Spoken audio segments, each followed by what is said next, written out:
शरीफ बहू की बेशरम सास। क्योंकि अरिजीत की सरकारी नौकरी थी, इसलिए उसे सरकारी घर भी मिला हुआ था। गांव में भी उनकी काफी सारी जमीन थी, जिस वजह से अरिजीत अपनी माँ को शहर नहीं लेकर जाता और अपनी बीवी काजल को ले जाता है और अपनी बीवी के साथ वह शहर में रहता है।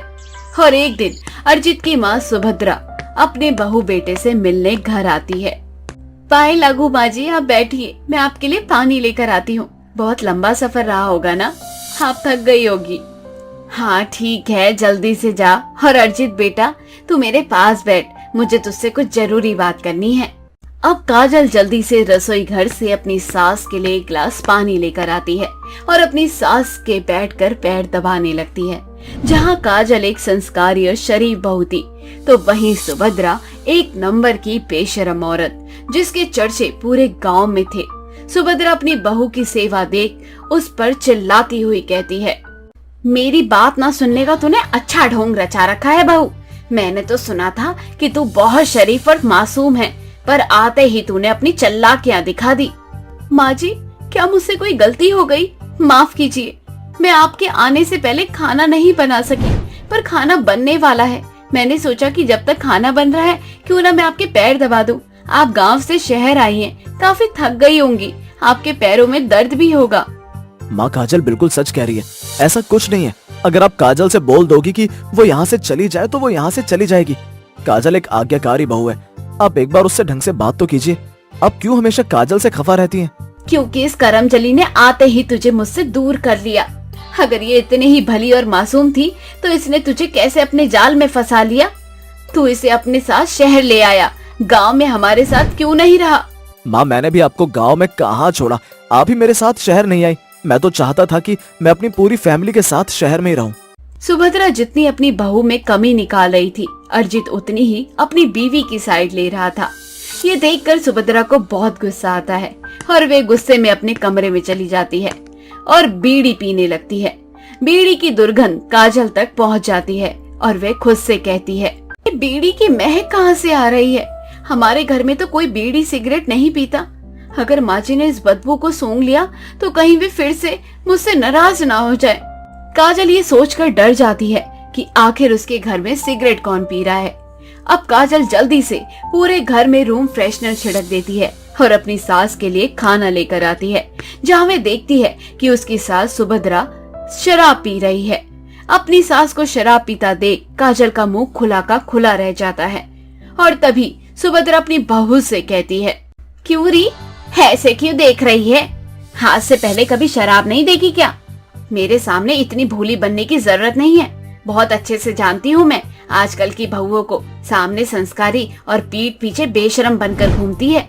मैं भी किसी समय में बहू रह चुकी हूँ और मैंने भी इस तरह की बहुत गुल खिलाए हैं, और ऐसे ही पूरे गांव में मेरा नाम नहीं चलता। माँ जी, आप क्या कह रही हैं? मुझे कुछ समझ नहीं आ रहा है।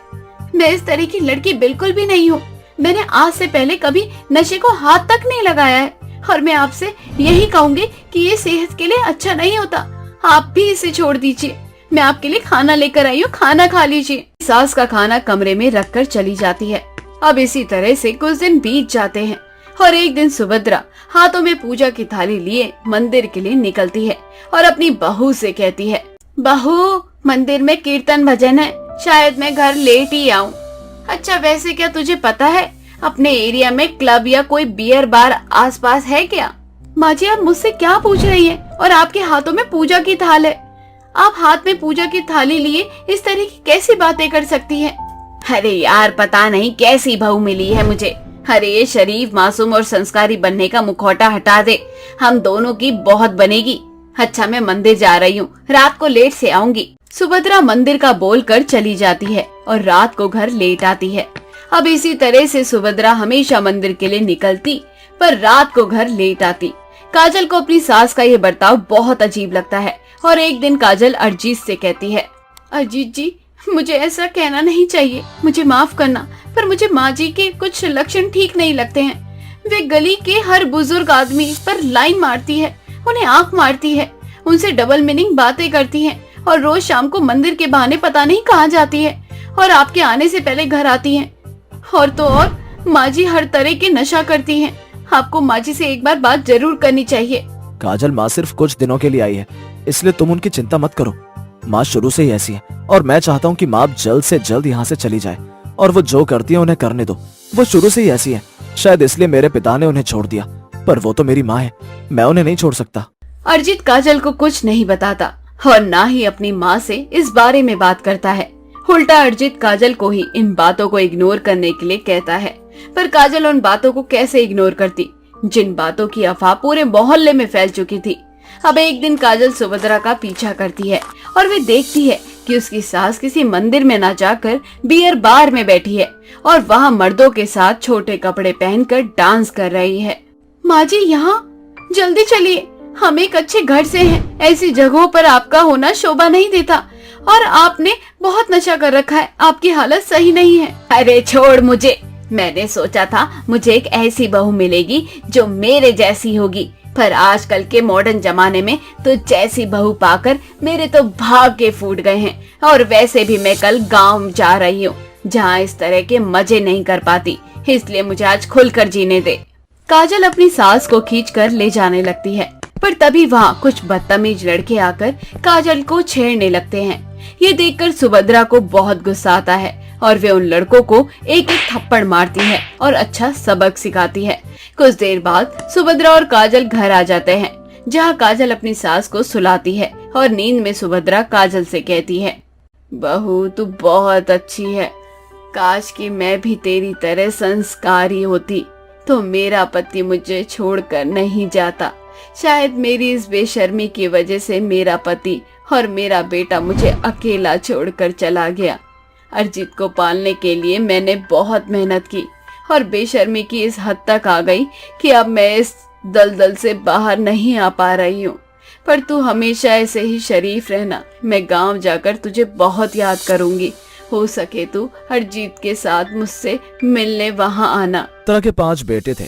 पवित्रा के 5 बेटे पंकज, नीरज, रवि, अर्जुन और शेखर की शादी की उम्र हो चली थी, पर अब तक पवित्रा के किसी भी बेटे ने शादी नहीं की थी। इसलिए पवित्रा भी अब ठान लेती है कि वो अपने 5 बेटे की शादी एक साथ एक ही दिन करवाएगी और इसलिए पवित्रा अपने 5 बेटों से बात करती है। अरे मेरे बच्चों, अब तो मान जाओ अपनी बूढ़ी माँ की बात। अगर मैं मर जाऊंगी तब जाके शादी करोगे? अरे तुम नहीं चाहते क्या कि तुम्हारी माँ भी तुम्हारी बीवियों की शक्ल देख ले?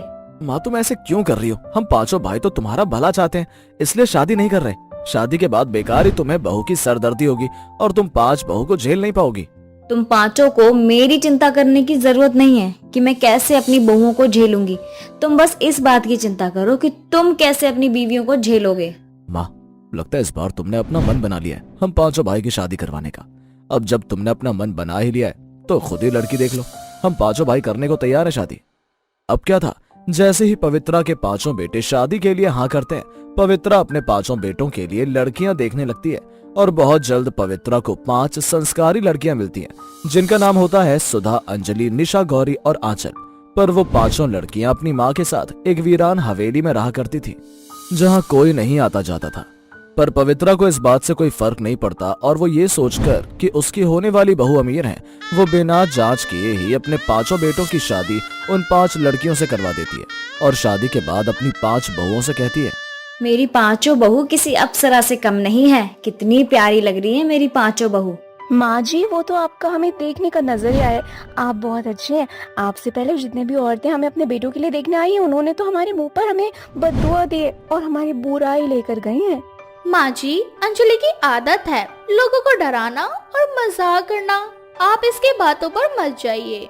अरे मुझे तो बहुत मजाकिया बहू मिली है, अब तो मेरी बहुत बना करेगी मेरी बहुओं से।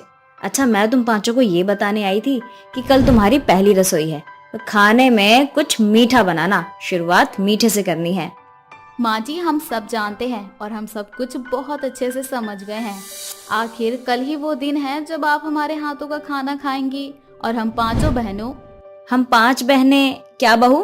कुछ नहीं माँ जी, गौरी की तो आदत है अधूरी बात करने की, इसकी बातों का सर पैर नहीं होता, इसलिए आप अपने कमरे में जाकर आराम कर लो। पवित्रा के जाते ही पवित्रा की 5 बहुएं अपने असली चुड़ैल रूप में आ जाती हैं। पवित्रा इस बात से अनजान थी कि उसकी 5 नई बहू के रूप में कोई साधारण इंसान नहीं बल्कि चुड़ैल आई हैं। पवित्रा के जाते ही वो 5 चुड़ैल आपस में बात करती हैं। तुम सब पागल हो गई हो क्या? अगर हमारी सास को पता चल गया कि हम पांचों चुड़ैल हैं और कल उन्होंने हमारे हाथ का बना हुआ भेजा फ्राई और भेजा कीमा नहीं खाया, तो जानती हो ना कि हम पांचों कभी दोबारा इंसान नहीं बन पाएंगी। निशा, तू अंजलि और गौरी को माफ कर दे। कहने को तो मैं सबसे बड़ी हूँ, सबसे समझदार मुझे होना चाहिए, पर देखना मैं कितनी डरपोक हूँ, इसीलिए तुम उन पर गुस्सा मत हो। हाँ? अब सुधा के कहने पर निशा अपनी चारों बहनों को माफ कर देती है और अगली सुबह पवित्रा की चारों बहू किचन में जाते ही अपना असली रूप ले लेती हैं और खाने की तैयारी करने लगती हैं। कुछ देर बाद गौरी 5 इंसान को मारकर उसका भेजा ले आती है और पांचों बहनें मिलकर उस भेजे का खाना बनाने लगती हैं। और थोड़ी ही देर बाद सुधा निशा से कहती है, निशा, माँ जी ने कहा था कि कुछ मीठे से शुरुआत करनी है। अगर हमें उन्हें सारा खाना नमकीन ही देंगे तो वो नाराज हो जाएंगे ना, और हमारे हाथों का बना हुआ खाना भी नहीं खा पाएंगी। सही कहा तुमने।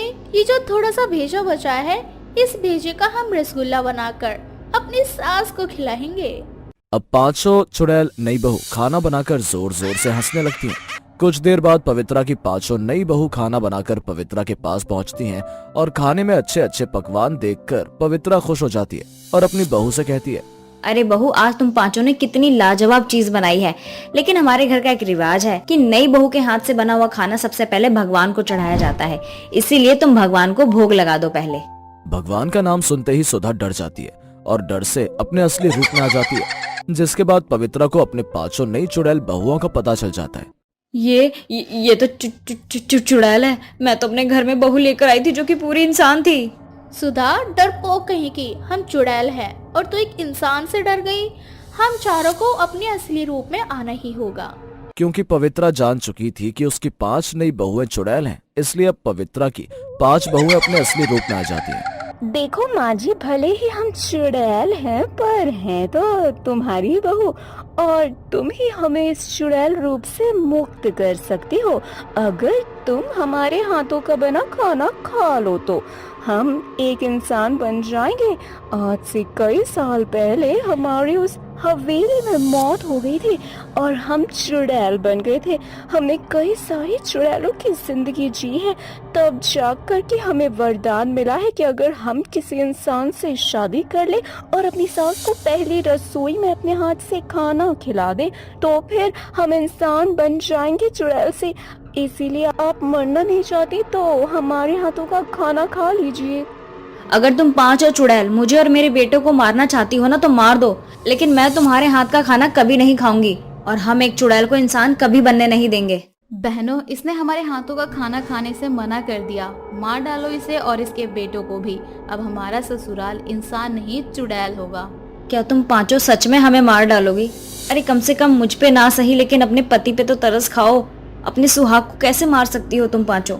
माँ जी, अगर आपने हमारे हाथों का बना भेजा फ्राई, भेजा कीमा, भेजा रसगुल्ला खाया होता तो शायद आप जिंदा रहती और हम भी इंसान बन जाते, पर आपने ऐसा नहीं किया, इसलिए अब आपको चुड़ैल बनना होगा। देखिए माँ जी, हम आपको मारना नहीं चाहते, इसीलिए हम आपको एक और मौका दे रहे हैं। हमारे हाथों का बना खाना खा लीजिए। हम चुड़ैल कभी मजाक नहीं करते। अगर आपने खाना नहीं खाया तो हमें मजबूरन आप सबको मारना होगा, क्योंकि आपको हमारी सच्चाई पता चल चुकी है। तुम पांचों चुड़ैल हो और चुड़ैल कभी सच नहीं कहते। अगर तुम पांचों मुझे मारना चाहती हो तो मार दो, लेकिन मैं कभी किसी इंसान के भेजे का बना हुआ खाना नहीं खाऊंगी।